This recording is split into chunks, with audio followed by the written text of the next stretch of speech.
Hey guys, welcome back to Officially Okay. Today I just wanted to quickly talk about why I feel like hip hop tends to create a lot of lack of compassion and a lot of aggressiveness within our community, and it's no fault of our own. Okay, so I was just watching that show, The Rap Game, with my little siblings, and this is not my first time watching it. I've watched the show um, for a good minute. You know what I'm saying? Like I used to be at my grandma's house just watching the show, and this was back when I was like a little bit younger, when I was like first starting to actually make music, or it might have been a little bit before that, or a little bit after I had started making music, like recording and like really starting to write more seriously and be like, it's time for me to come up. And I was like, I really gotta do this now, right? So yes, I did have some grasp on like, actually, I'm not even sure that I did. So I was taking a lot of advice from like everywhere, right? Just as far as being an artist, being a rapper specifically, because I was like, yo, I'm black, I'm a girl. This is what it is. Like we do hip hop, like that's what that is, right? And again, I mean, I didn't really have. When you really think about it, I didn't have many um, female idols that were like me, just like very intelligent, like, or very obviously intelligent, because there's like rappers, female rappers are very intelligent. Like the famous ones I can think of right now, like Cardi B, Nicki Minaj, and Megan Thee Stallion. They come to mind, and it's like they're extremely intelligent. But I didn't see anyone that was like my style. That was like a female rapper or a female black icon that I connected with at that time, right? And or that I even knew of. So I was like, and I liked rap. I wanted to be like the first female rapper like me, right? So I was kind of like taking advice from everywhere. So I would watch the show and I would like take it so seriously. Like I thought that I would have to be in super uncomfortable positions like they put the kids on in that show. And I was like, yeah, I gotta be ready for it. And it would like really mess with me because I was like, I don't think my confidence is up enough to have to deal with some of that stuff, right? And be in some of those situations, like example, freestyling. Like I freestyling me, no ma'am, okay, no. And then just the extent of practice that some of them do, like even now, something that I struggle with. So as I was watching the show, I was like, I gotta start practicing more because, I mean, I do want to become a great performer, and I think the show, I mean, it holds, it's true to everything on there, of course, like in some situations, being more aggressive is better, and this and the third, whatever, right? That's not what this video is about, though. So I'm gonna get to my points, okay? So as I'm watching this show, I'm like seeing just this.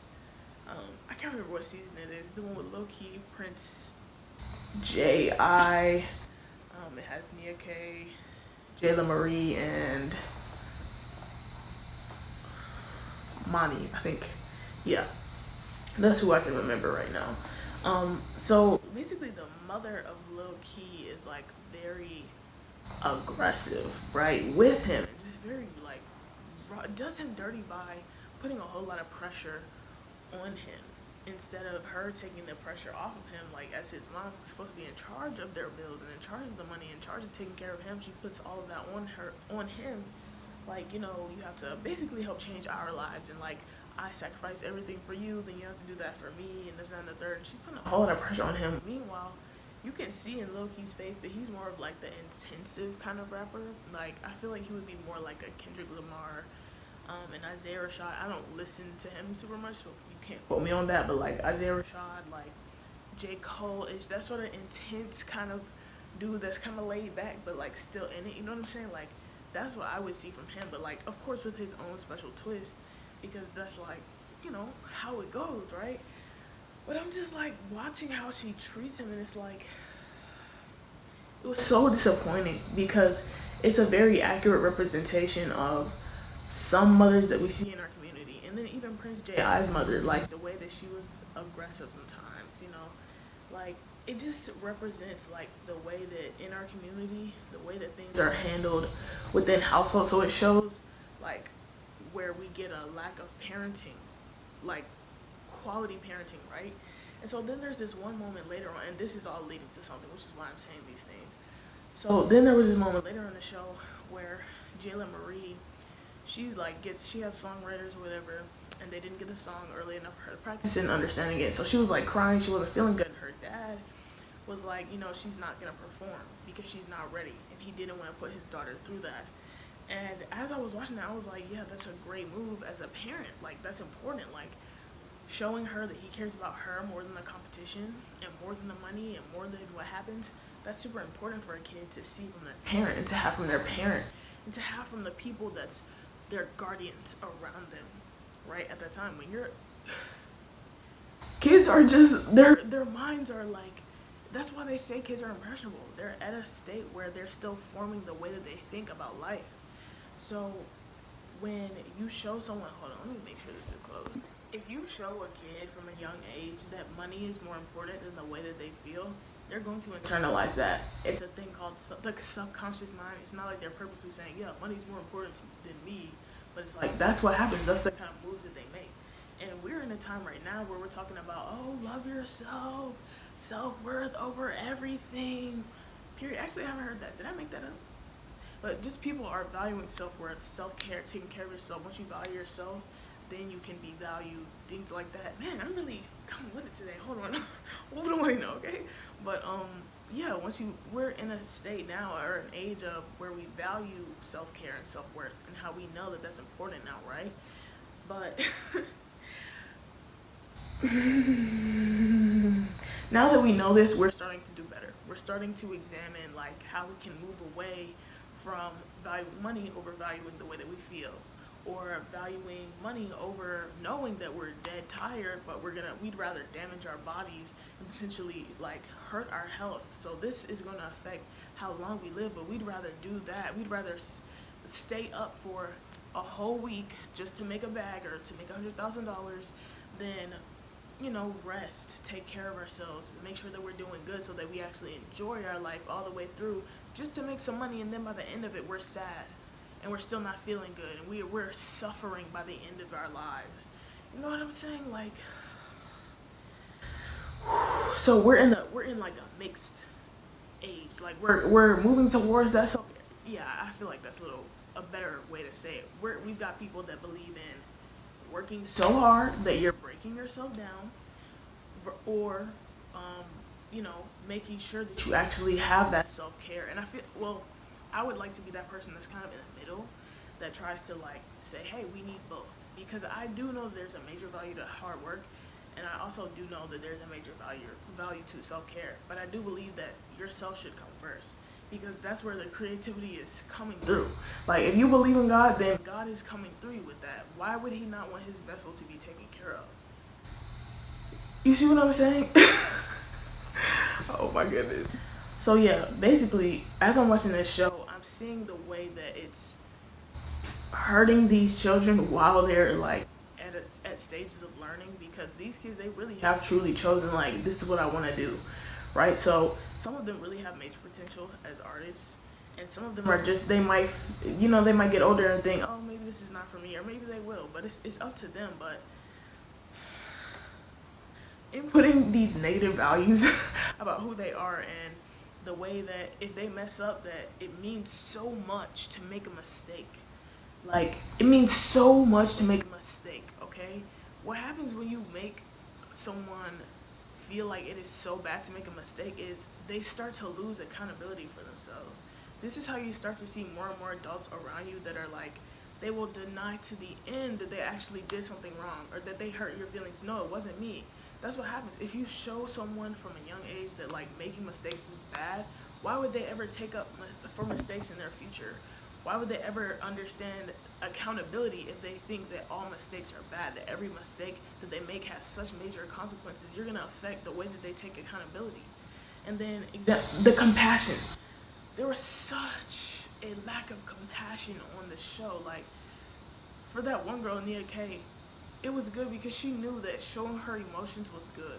So I think that she, like, mentally, I think that she will have like out of all of the kids that were there so far at that time, of course everyone grows. It's been years since that thing has come out. I mean, we'll see how they're doing, whatever. But I think that she would have the easiest time as far as being able to express her emotions genuinely and with ease, because she wasn't so afraid to cry and let herself cry and let herself feel, say, hey, I felt let down. And then people came and reassured her, which we know in the real world that, like, on a day-to-day basis, that is what should happen, right? In most communities, that is what should happen, right? If someone is crying, you reassure them, help them get back up. That's community, okay? Now let's talk about how this happens in the black community. A lot of black communities are not in a safe space. I'm here on YouTube. I live in the suburbs, and that's such a blessing. Like, my family, we've been able to live in the suburbs for a little minute now. So we've been doing good. And the way they raised me on books. They made sure that I was reading, and I just never got caught up in, that life, which is a blessing, right? That is not the case for everyone that I know. Even when we did live in the hood. Like, the last time we lived in the hood was when I was in 10th grade. But I had already formed the way that I was, and I was like, no, I'm not that person. Still, it did have an effect on the way that I thought. So I was watching these things like, oh, I'm going to be a rapper. You know what I'm saying? Do you get what I'm saying? Like, because I was in that environment, it still made me watch these shows and, like, sort of take the advice. So even though this was just for a show, this is still feeding into the way that I see things and the way that I think. So it's affecting the things that I do. You know what I'm saying? Oh, this is making sense. Basically, I'm saying that, like, when our people watch these shows, these are the shows that we watch. We watch stuff like the Rap Game. We watch shows about rap. We watch shows that have black people. So these are the only kind of shows that are being shown to us, that are being broadcasted and invested in so that we can watch. These are the kind of values that we're going to take on. No, don't be compassionate. You have to be aggressive towards the people that are up against you. Yeah, the people that you like, your friends, those are actually your competition. Oh yeah, they're probably going to do you dirty. They're going to say something behind your back. They're going to be like this. They're going to be like that. Yeah, you can't trust anybody. Don't you ever trust anybody in this world.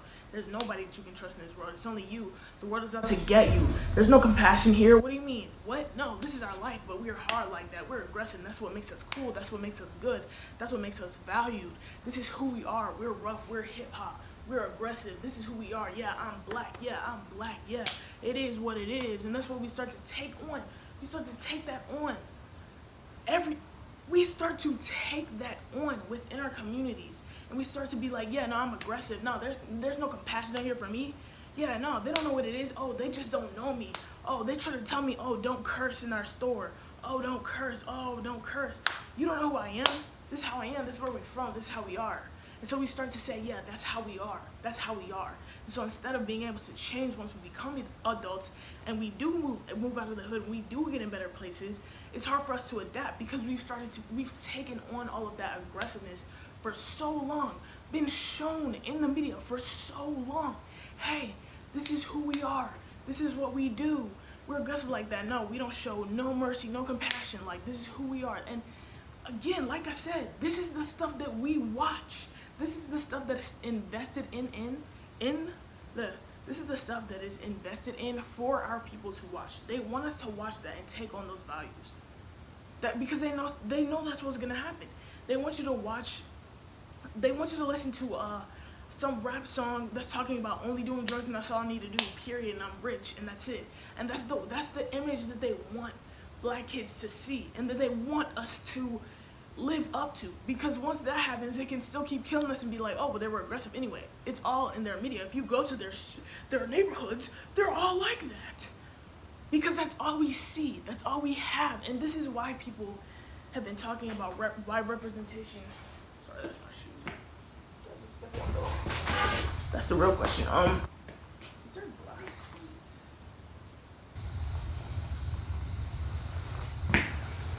I guess it's still down there. Sorry, I dropped my candle before I was recording the other day, and it shattered, but I thought that I cleaned it. I guess not. Anyway.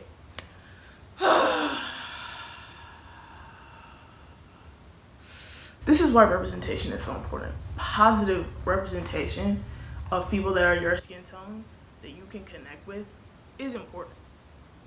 I don't think it's I wouldn't say it's a very deniable thing. And, YouTube is such a blessing. The internet is such a blessing because we have people now that can get famous, that can catch on the algorithm and be good and show you things. Like, you guys are seeing this video right now. You guys were able to view this. It wasn't just one channel for you. you see all this crappy stuff like Good Times, like, and I'm not saying Good Times was a crappy show, but I'm saying that they're showing us poor, being poor, and then calling it Good Times. It's like a smack in the face. It's like, yes, stay down, but enjoy it though. Like, this is the way that I think. You know what I'm saying? And like, it feels a little uncomfortable to share this, but I think that that's something that I have to get over for myself, because it's like, this is who I really am. This is really how I think. This is what I believe. That's what I need to be more comfortable with sharing myself. Because again, taking on the value of, no, you have to play the game. And in my own way, I thought I wasn't playing the game, but in my own way I was. And as I'm saying this, I'm really starting to understand that. But back to what I was talking about though. We watch shows like this and we start to take on those values of, hey, we have to be aggressive, we have to be so overconfident that we can't take accountability for anything. And then you see this play out in our communities. You see the same kind of thing play out. The dude, he's so overconfident, so smooth. The girl starts to like him because that's what we think is likable. That's what we think should be cute. That's what we start to idolize for ourselves. Like, yeah, I want me a man that's confident, okay? And so we see him like, ooh, he's so confident. Lies to us, cheats on us, has kids with other people on us, doesn't take accountability though. Because he's learned that, no, just be confident, you'll be straight. And then he is, and then he is. And then he is straight. You know what I'm saying? Like, no consequences. You know, it's just, it's rough for me to see it. And me having known that I have been inspired by those same shows. And the rap game, I mean, it's entertainment.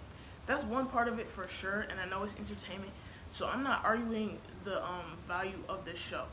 I'm just saying that it would be a little bit different for Shirley if it was like a show where instead of preaching that rough lifestyle, the goal was to sort of change the way that hip hop is seen and the nature of hip hop to be more positive, right? To be more uplifting.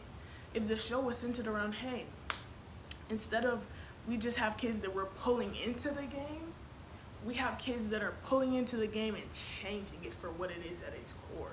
Like, we're getting the kids that have the potential to completely revolutionize the way that hip hop is and the way that hip hop is seen in this world. Do you not even feel inspired as I say that? I feel something. As I say that, I was like, as I was hearing myself talk, I was like, damn, Alma, this is why you're here for this stuff, bro.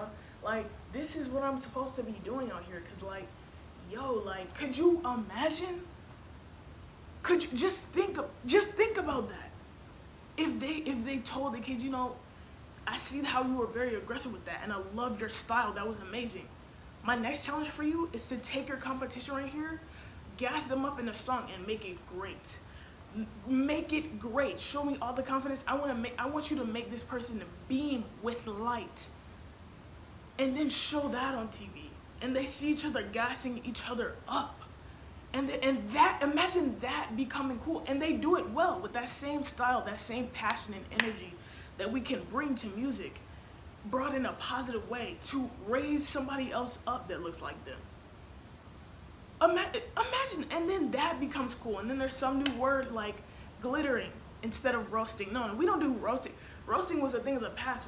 Let me glitter you, bro. Let me glitter you up. Oh, I see you. The shoes, the fit. Hold on, the chair. Oh. If that became a thing, instead of like, this is the kind of thing that I want. This is what I want to see. This is what I would have appreciated instead of something like, oh, tear your brother down and then you'll win the game. This is the kind of value that they want to see in our communities, and it continues. It happens, it works. It works because the show is still entertaining. That's the thing, the show is still extremely entertaining. But it's entertaining for the wrong reasons. It's entertaining to the negative part of us. It's not feeding the positivity in us because it's there. We have it. You have hope within you. Just because it hasn't been fed doesn't mean it's not there.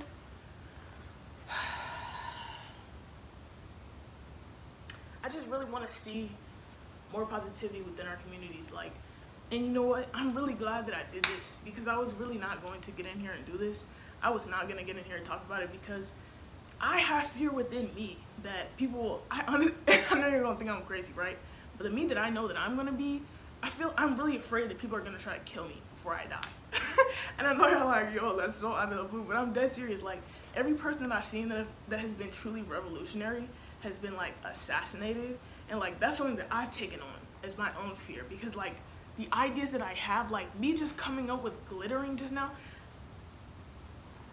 do you feel it? I hope that you guys are getting what I'm saying right now. But, like, I know that is, you know, it's there. And it's plenty more. But I just have this fear that, like, I'll get to a certain point and it's like white people are really like, no, we gotta kill Alma now. And I'm like, no. But it's still like, I still have to do what I want to do. All of this being said, I love rap music. It's like, that's the thing. That's why it can be so confusing, because I love trap music. Like, Migos, bruh. Hold on. On job, like, it sounds so good. Songs about drugs sound so good, but drugs are so bad for you, bro. They're so bad for you. And even though the rappers are not trying to get you on drugs, they're not trying to get you to sell drugs, it's not their fault that the people wanted to invest in them because they know that's going to perpetuate a negative idea to you. It's not them. No, it's not them. It's not people that's in the drug game right now, people that are like heavy yank. It's not their fault. The way that they've been shoved into community, like, we act like I'm going there, okay? I'm gonna go there, okay? I'm gonna just go there. We act like slavery was that fucking long ago. It wasn't, okay? It really wasn't. We're feeling the effects. If you got released from being a slave, and then you had Jim Crow laws, so you were segregated, you weren't allowed to live in nice neighborhoods, you weren't given any money, nothing to invest in, you had no place to go to school, you couldn't learn, you didn't learn manners, okay? You come up from doing solely physical labor, and then you're still not given education or any help. You can't get any food, nothing. What are you left with? The scraps, right? And you're left to figure out how to do anything. There's like one market open for you. One, two. Actually, you know what? There's only 2 markets open for you. And these are the same 2 markets that they keep marketing to us today. Entertainment and drugs, or illegal things. And you want to tell me it's been that long if we're still in these same 2 things? And that's not to say that there has not been a lot of progress, because there has, and I know that there has. But what's still being marketed to us? Drugs and entertainment, okay? And I rest my case, okay? I rest my case. We'll talk more about it, okay? Be careful what you take in. Be careful of the advice that you give. Live with compassion in your heart. Love your people, man. Love them. Like, love them. Think about why you love them. Glitter them up. Yes? Hey, Mom. Oh, no, you're good. I'll be out in 1 second. No, I'm going to the back. Okay. Okay, gotcha. Love you. Good night. I hope that becomes a thing. I really do. Glitter them up. That's new age, okay? Period. Thank you guys for tuning into Officially Okay. Not every video is going to be like this, but it might. We'll see what happens, but man, that felt really good. This was like something that's really been on my heart. So it's been on my heart for a long time. This is something I talk about often with my family, and it's good to share that. I'm glad that I shared that. That felt really good. So thank you guys for tuning in. Subscribe if you want some more. Anything else you guys want me to talk about, all right, then I'll be more than happy to. And yeah, let's get into it. All right, love you guys. Bye.